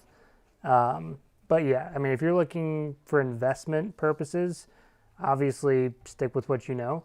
It doesn't hurt to branch out a bit. There's a lot of good resources. Market movers can help you kind of know what to look for with Pokemon cards or One Piece, what have you. But yeah. Yeah. Yeah. Let's call up Parker's screen. Yeah. I just saw one of, so right away in our quick search menu, it shows kind of just some of the hottest cards at the moment. This Mega Charizard X from Japanese Inferno. I saw as a Professor Mike and Jasmine ripping, I think it's called Phantasmal. Yeah, I think is the Phantasmal most Flames. recent. That's a brand new set. Yeah, and they pulled, it was some like gold Charizard that they said was worth like $1,500 or $2,000. Yeah, it's like that product hit of the set. Yeah. Yeah. So yeah, they said that product's gonna be pretty red. I think it was like $300 a box or something. Mm-hmm. So it is still like, Pokemon that it keeps the price range of boxes kind of $300 is a lot, obviously, but in comparison to some sports card products, we know $300 can be not a lot. So that is kind of the appeal, I think, of it as well. It is. It's attainable. Yeah, they've done a good job of that. Yeah. Look up the Pikachu with the gray felt hat in PSA 10. Yeah. This graph bothers me. You want to talk? Why does it? This graph bothers me here. If you want to talk about why I would be worried about shifting money from sports to TCG, look at that graph. Why does that bother you, Jeff? That bothers me. Because you didn't get in on it? No, that bothers me because I don't think that's sustainable. That bothers me because there's not really any good logical reason why Pikachu with a gray felt hat. Was that not the Super or World Series October boost? Exactly. There's no reason why that needs to shoot up from $1,200 to $2,400 practically overnight. Look at the population of that card in PSA 10. Yeah. It's right there on your screen. 44,514 PSA 10s. 1 year ago, that card was $395 a year ago. Today, the card is $1,750, and there are over 44,000 of them in PSA 10. Do I think it would be smart of you to sell your high-end, iconic, rare sports cards of the GOATs and shift your money into Pikachu with a gray felt hat? No, I do not. I do not think that would be a smart idea. Very much do not think that would be a smart idea. It could go to 5K though, Jeff. It's 2021, Jeff. Anything can go to 5. It could go to 5K, and it might go to 5K, and then it might go back to $5. So anything is possible. I would be scared about graphs like this if I were trying to sell high-quality sports cards and move them over to Pokemon and TCG right now. Man, I gotta go ask Professor Mike about this. Now this is exactly why this happened. This is just one particular card. They don't all look like this. This is a pretty extreme example. Yeah. One Piece has gotten hot. We've been selling more and more One Piece in the store. One Piece prices are shooting up. It's hot right now. Yeah. But just be careful. Be careful with any of this stuff. Sports too. I mean, be careful with sports as well, right? I mean, it's you're every bit as risky buying Drake May cards. But if you buy, I would rather have my Jordans and my Kobe's and my Brady's, over my Ohtani's. Yeah. Over Pikachu with gray felt hat. I think you're going to do better in the long run. There is always they can't tear their ACL though. That argument. Well, neither can Jordan or Kobe at this point either. So That's true. maybe Ohtani could, then go buy Mickey Mantle and hold on to him. I believe in Mickey Mantle over Pikachu with a gray felt hat. And that's my take, and I'm sticking to it. All right, let's rip a pack for Jonathan. All right. Sorry we don't have any Pokemon cards to rip today. You got Braden Fisher, Miguel, Juan Mejia, Chandler Simpson, Amador Tellez. 2-for-1 swing, Clay Holmes, Jack Leiter, Evan Kravitz, All-Star Game, Eugenio Suarez, and a Willie McIver. All right. Nick Enright, Munoz, Clemens, Heineman, Jeff Criswell, Max Meyer, Blake Trinan, Max Lazar, Gage Workman, Spencer Schwellenbach, and another one of these mysticals, Luke Keeschel. Nice. And then a Moises Ballesteros. All right, let's take another question from the audience. We got our third giveaway coming up here in about 10 minutes. Then we're going to play trivia. But let's grab another question from the audience in the meantime. I can't tell who this question is from, but the question is, the hype in the card world feels out of control. Sky-high prices for unproven players, endless chases, and everything from SpongeBob to Dune having cards. It seems the hobby is shifting from collecting to profit chasing, often pricing out true collectors. What are your thoughts? And how can the community better support collectors over profiteers? Well, shifting, it's not just now shifting. There is a huge portion of it, obviously. Yeah, everything is just up a lot. I was looking at, like, we have some like IndyCar cards or something like that, and it's like $100 a box. I'm like, who wants IndyCar cards? Except maybe me and Ryan, just because we're, racing nuts. But yeah, everything's just gotten a lot more expensive. I mean, yes. Okay. Well, this got a lot to it. Let's break this down. True. The hype in the card world feels out of control. Okay. I don't know that I don't know if hype is out of control necessarily. Hype is marketing. Yeah. Yes. Certain like Dune being as expensive as it is. Like, I don't really see a long runway for Dune cards, all right? SpongeBob could be, who knows? Yeah. I will say that Topps has done a very good job. I say good job. Maybe you don't think good job. Topps has done a very good job of building hype around new product releases and creating hype. Hype sells. Like, hype sells. Hype draws people in. Hype gains people's attention. The hype around the Paul Skeens MLB debut patch going for $1.1 million draws a lot of people in who have never experienced the hobby before. I mean, hype is what draws people in.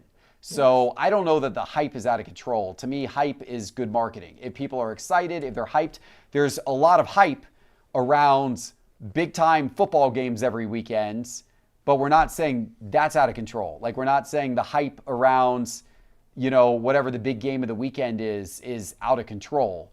I think, I don't know that I don't know that I agree with that first piece of the statement. I think hype is good marketing, and if there's a lot of hype, that means there's a lot of people interested in something and talking about something, and there's a lot of buzz. Sky-high prices for unproven players, sure. That is, yes, there's a lot of high prices for unproven players. I don't know that really has changed, though. I mean, I feel like it's been that way. The dollars now are larger, but the rookie prospecting aspect of it has been going on for many decades. I mean, it's people were buying up Greg Jeffries cards and Juan Gonzalez cards back when I was buying cards in 1990. And doing that. Now, the cards weren't as expensive as they are today, but mainly they weren't only because the manufacturers hadn't yet figured out short prints and parallels. Now that they have, and inserts, now that they figured those things out, now the prices go up because you've got perceived scarcity with some of those things. Yeah. So yeah, you do get sky-high prices for unproven players, but just don't buy into it if you're a collector. I mean, that's a choice. If you want to pay sky-high prices for unproven players, that's a choice. You don't have to do that. there's plenty of veterans whose cards are not worth that much, who have accomplished way more than those unproven players that are getting the sky-high prices right now. So go buy them. Go invest your money in Hall of Famers who don't get a ton of attention. Go invest your money in those types of players if you don't want to pay sky-high prices for unproven players. I don't blame you for not wanting to pay it. So don't put your money there. Put your money in other types of players, right? And everything from SpongeBob to Dune having cards. Okay, but don't buy it. Like, if you don't like SpongeBob cards, if you don't like Dune cards, then don't buy it. Like, I don't see how that affects the collecting experience. I mean, there's plenty of products in Cards HQ that I'm not personally into. I'm not into SpongeBob cards. I haven't opened them. I don't like SpongeBob. Every time SpongeBob comes on TV, I tell my kids to turn that crap off. I don't like it. Hang on. I don't understand the appeal of SpongeBob. Come on. I don't like SpongeBob. I don't like SpongeBob. Okay. It's a really stupid cartoon. All right. It's a real stupid cartoon. Yeah, enough of it. There's no appeal of SpongeBob. Okay. Get that off my TV. But I don't care. If you want to get excited about SpongeBob cards, let's get some booze in the chat. There's plenty of people. There's plenty of people who come in and love the SpongeBob cards, and they buy the SpongeBob cards, and good for them. It doesn't affect my collecting experience. So I don't know. The hobby is shifting from collecting to profit chasing. It's always been an aspect. And I don't know. I wouldn't say. I'd say there's still a lot. You can still collect. Oh yeah. You can still collect. You don't have to get caught up in the profit chasing. Yeah. Yes, a lot of people do that. A lot of people do that. 100%. A lot of people do that. Yeah. They've also been doing that for some time. Maybe more are doing it today because the hobby's bigger and prices have gone up this year. I think most are hybrids. Like, I'm definitely a hybrid. I have cards that I've bought that are never going to be sold. And then, I have a lot that, I'll collect them for a bit, might sell them, might not, but it's part of the fun. Pricing out true collectors. Yeah, okay. The one thing I think agree with about this question/statement is the price of new hobby boxes for a lot of stuff is very expensive. That is true. And it is pricing out a lot of collectors. Yeah. I do wish, but that's a difficult challenge. That's a challenge for Topps, who doesn't want to overprint and water everything down and create even more parallels than they currently have, or hand you a box full of nothing but base cards. Yep. So they don't want to overprint, so they limit the print supply, but then by limiting the print supply, you got too much demand and prices go up. Yeah, I mean, we say pricing out true collectors. I mean, now we have, a million inserts, a million parallels, a million different ways to collect, but you still have like base cards. It'd be different if all we had was base cards. And then, all of a sudden, a base card, the only base rookie of Wemby was now like $5,000 or something like that. Like, that would price out true collectors if that's the only card you could attain of Wemby. But there's a ton of options, based on your price point now, more than ever. So, it kind of is what you make it. And if you don't want to pay the price for boxes, I get it.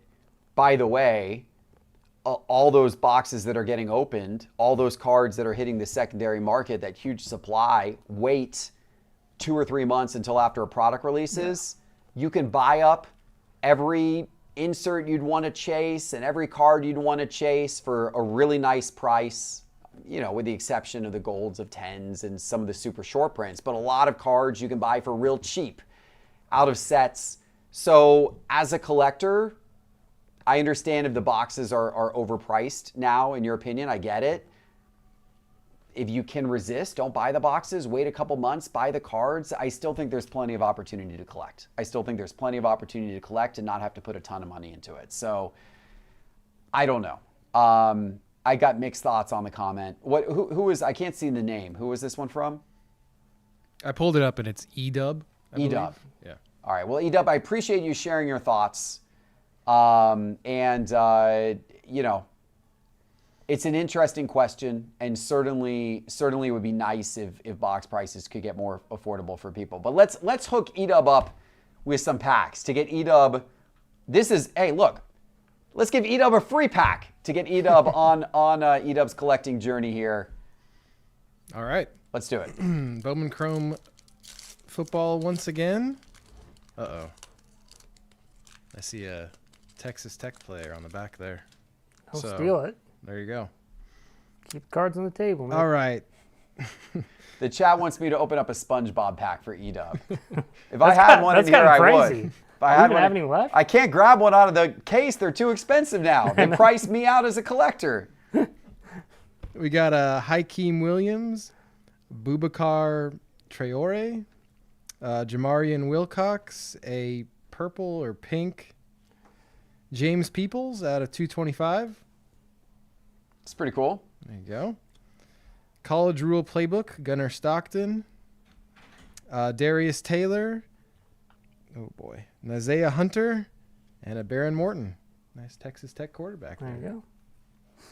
All right, let's do another question, and then I think we'll do our third giveaway of the night. In the interest of riling you up, Geoff, I saw, because they're doing a Topps Labubu, right?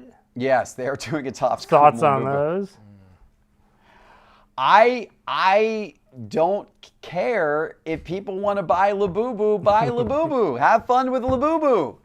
I'm not going to buy Topps Chrome Labubu. Okay, but SpongeBob is a terrible show. Turn that crap off.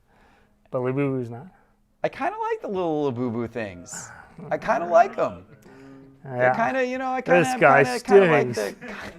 like the Labubu thing. All right. Grandpa Sun Cards asks, if you could change one thing about the sports card hobby today, what would it be and why? Parker, why don't you take that one? Personally, I think it'd be, the hobby box prices. Hobby box prices? Yeah. I mean, it'd be nice if hobby boxes were cheaper. You could just rip and rip. I remember 10 years ago that, right when I kind of started just getting into everything, that I could buy, I believe it was the hobby box, it was a 2015 Prism football hobby box, and I could get those for $50. So I ripped a ton of those.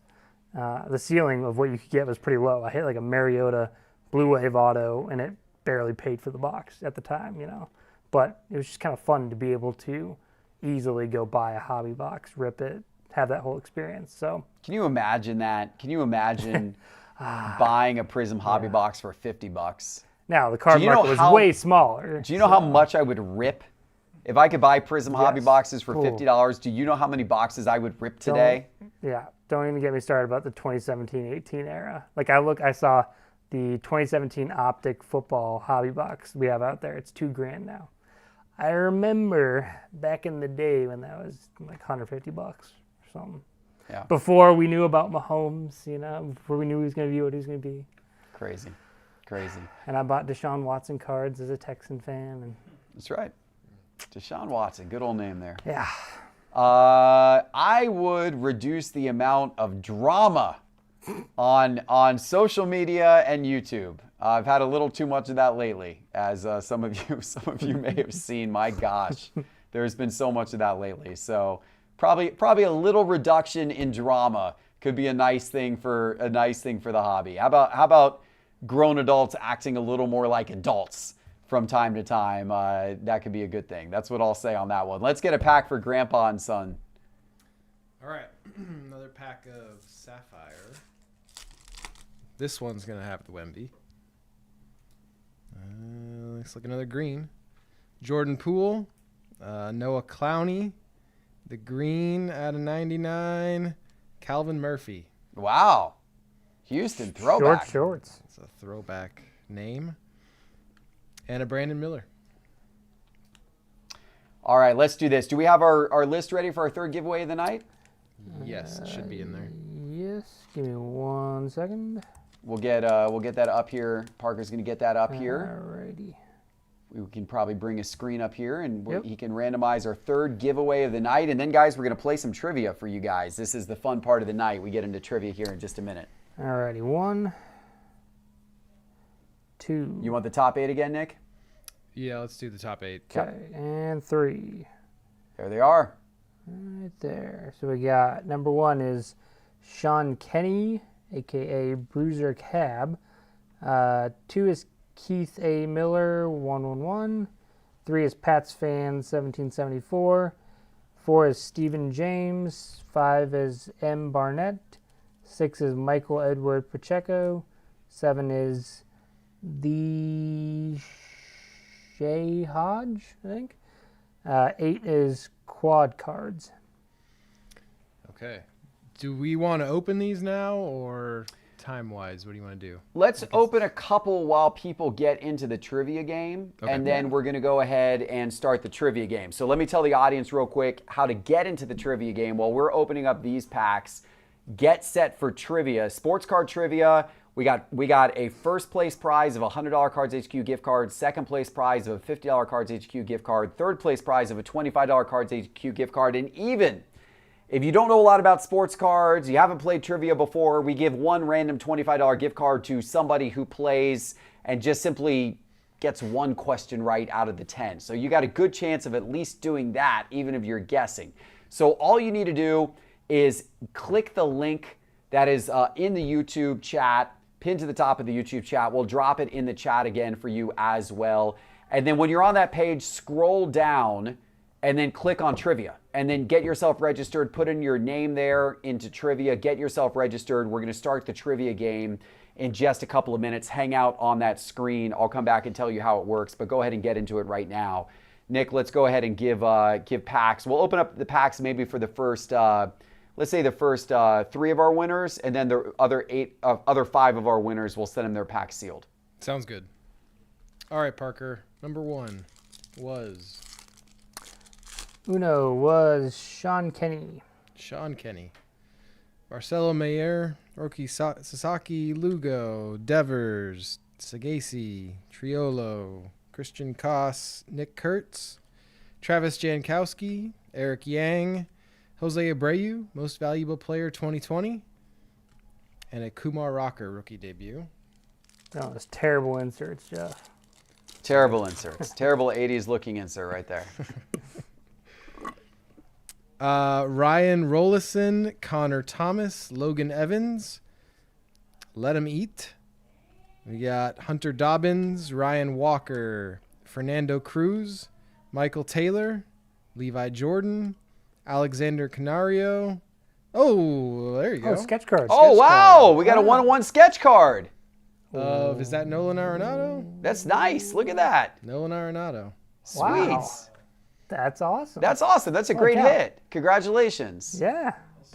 That's super cool. That's an awesome one to pull. Love to see that. Very cool. Love to see that. Sean Kenny, right? Yep. Nice. Okay.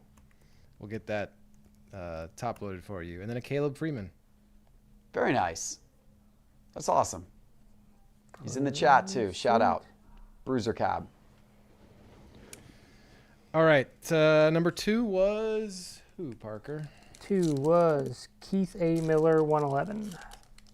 Okay. All right. Oso Ighodaro. Brandon Podziemski. There you go. Zach Edey, rookie. Wow, Zach Edey, rookie auto from Sapphire. That's a great card. Nice. Look at you, Nick. You're coming through at the end of the show. 2 big hits in a row. Back-to-back prize winners here. Zach Edey, there you go. That's one of the rookie autos you want. Just had to wait till the end of the stream here. And then Alexander Sarr. Good player. Nice. That's pack number 2. I don't think he'll ever be that exciting. I think he'll just have like a good career. No, Sarr. Oh, Sarr. Gotcha. Yeah. Sadly, I don't think he's going to generate much hype for as high as he was drafted, but he should just be a good player. All right, who's number 3, Parker? 3 is Pats fan 1774. Okay. Matt Lauder, Anthony Rogers, Lenora Sellers, the Micah Alejado X-Fractor, Bo Prabula Acropolis, Trent Walker, Tanner Koziel, and a Jace Brown. Nice. Cool. All right. So it's time for trivia. Hopefully you guys have clicked the trivia link that's pinned to the top of the YouTube chat. Go to that sportscardinvestor.com/live, scroll down, click trivia, get yourself registered. Parker, all right, I'm going to give you guys a hint for trivia. Focus in here. I'm going to kind of let him know the topic area. Okay. All right. Parker's a special guest on our show tonight. Normally, Teapot's in the chair. Teapot had a funeral to go to today. Parker's special guest on the show tonight. So I decided to make tonight's trivia about Parker. Flattered. Now, it's not questions that are literally about Parker, but it is questions about cards that all have to do with Parker's favorite teams. Okay. So, Parker, what is your favorite baseball team? Braves. Okay. That might end up in a few questions at the start. Okay. What is your favorite basketball team? NBA. The Heat. There you go. What is your favorite college basketball team? Creighton Blue Jays. There you go. What is your favorite football team? Texans. There you go. What is your favorite UFC fighter? Be Tom Aspinall. Okay. All right. Ladies and gentlemen, you just got the topic areas for tonight's trivia. I hope you're ready. This is Parker-themed sports card trivia based upon his favorite teams, but everybody's going to get a chance to get these questions right. I'm going to go ahead and start the trivia here in just a second. And the way that this is going to go is this is going to be 10 questions. We're going to automatically advance through the questions. You have to answer the question right, obviously, to get points. But it's also how quickly you answer the question correctly. So you want to get the correct answer as quickly as possible. The quicker you get the correct answer, the more points you get. It's 10 questions. You'll see the right answer after every question and how many people got it right. And at the end of the 10 questions, we'll see everybody's total scores. You're competing for first, second, and third place. You're also competing to beat Parker at his own trivia. Yeah. We'll see if you do can I do have it or any not. room to get second here? I think I have to win, right? You got to win. Parker's got to win trivia tonight. This pressure. is trivia about his favorite teams. Are you ready? I'm ready. Are you locked in? Yeah. Are you guys ready? Let's go ahead and start trivia. Here we go.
place. Congrats. Second place. Oh, we lost the screen. Second place was Big C7 cards. Big C7 cards. Steel Steel cards in first place. Look at that. Wow.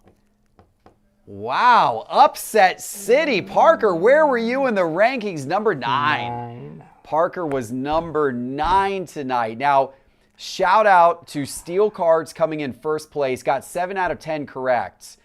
Big C7 cards came in second place. Cameron was 7 out of 10 correct. Baseball 500 came in third place with 7 out of 10 correct. Baseball 500 was actually in first place with a perfect score through, I think, the first 6 questions, maybe the first 7 questions, but then unfortunately the last few questions tripped up Baseball 500. Still ended up in third place overall, which is pretty good, but was perfect for a little while there. Wisconsin Collectibles got 6 out of 10. My Padawan got 6 out of 10. Jason got 6 out of 10. Actually, Jason Rower got 6 out of 10. Jason G got 7 out of 10, but got 8 out of 10. Jason G actually got the most correct out of everybody, but answered a little more slowly with 8 out of 10. Steve Strickland with 6 out of 10 in 8th place.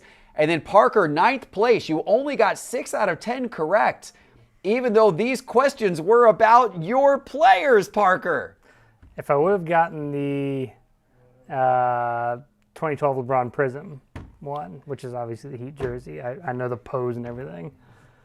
I gave everybody the answer. I said that these were about your favorite teams. Prism, I asked you what your favorite Topps. teams were. You said your favorite team was the Miami Heat. The question was, which jersey was LeBron in 2012? The answer is, of course, the Miami Heat, because that's Parker's favorite team. But Parker didn't even pick his favorite team. Yeah. He picked Cleveland's. I don't really have any excuses. All right. All right.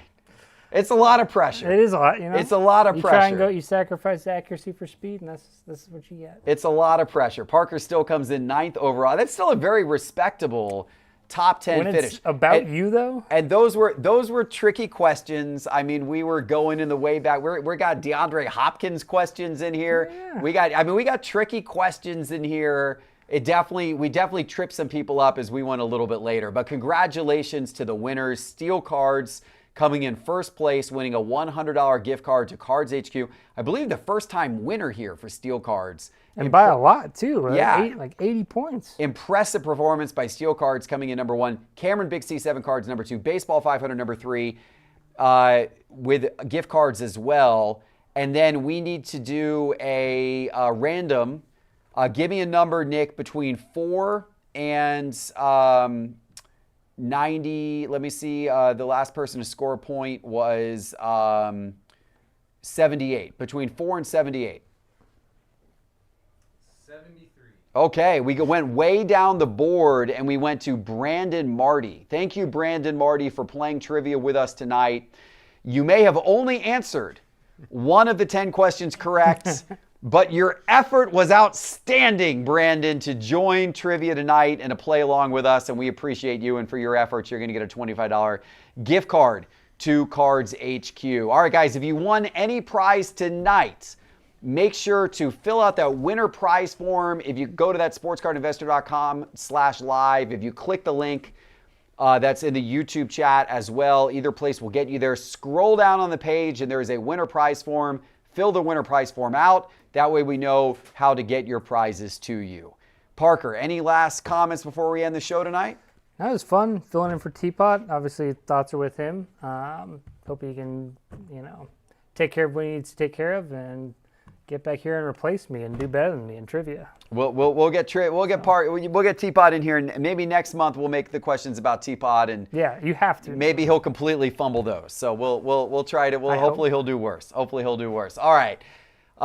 Thank you, Parker. Thank you, Nick, over there on the desk, opening all the packs tonight. Thank you behind the camera tonight. We had both Phil and Johnny producing the show. Appreciate all you guys, and most importantly, thank you for joining tonight and for being a Market Mover subscriber and supporting what we do here at Sports Card Investor with your Market Mover subscriptions. We really appreciate you, and we look forward to seeing you next month with our next Market Movers Live. Good night, everybody.